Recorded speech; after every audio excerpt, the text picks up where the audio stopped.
everyone, welcome back to Matsuri New Zealand's video. I'm Rin, and in case you haven't noticed, this video is directly recorded after the last video. I didn't want to make the last video way too long, but in case, for those that were interested in the Worbla, this is especially for you guys. Yeah, so the price is in the pre-sale. If you buy it now, before you get to Overload, you will be able to buy it cheaper, and then you can just pick it up at Overload. For those of you that actually want to try Worbla, this is the kind of thing that you can actually make out of it, like a necklacey kind of trinkety thing. Like this entire thing is like these beads are actually made out of Worbla. The spike is actually molded into this shape, just with a heat gun and just with like a pinching kind of motion here to make the spikes. And yeah, this is a very tiny simple thing. Like the first time I used Worbla, this is what I actually made with it. If you're using Worbla for the first time, start with something small like this, so that you can like get used to working with the material, working with how much you need and how much you need to figure out like how hot you need to make the Worbla to heat it and mold it.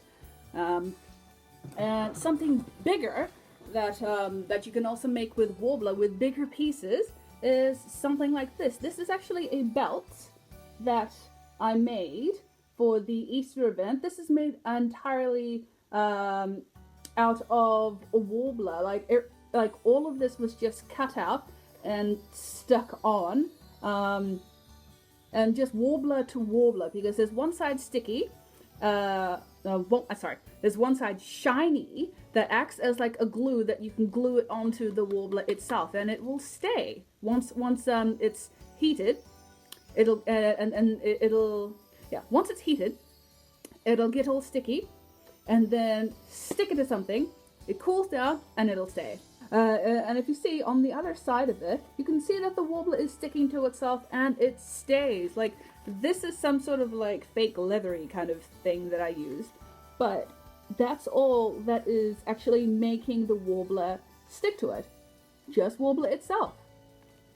It is only a little bit thick because there's craft foam in the center. That is the reason why in one of the prize packs you'll see the craft foam there. You use it to make things thicker for the Worbla. These things will also be available for viewing at the Matsuri table for those of you that are interested in the Worbla. And I'll also have this on display, which is just very simple and a very cheap heat gun that you can just pick up at the warehouse that you can use. It's like a hair dryer that you just there's this couple of settings over here that you can use. See, 0, 1, 2 as the different heat settings that you can use. Very simple, very easy to use, just to heat the Worbla, because this works much better than a hairdryer. If you use a hairdryer, you'll be there all day. Okay, so that's everything for this video. Stay strong, keep cosplaying. See you in the next video.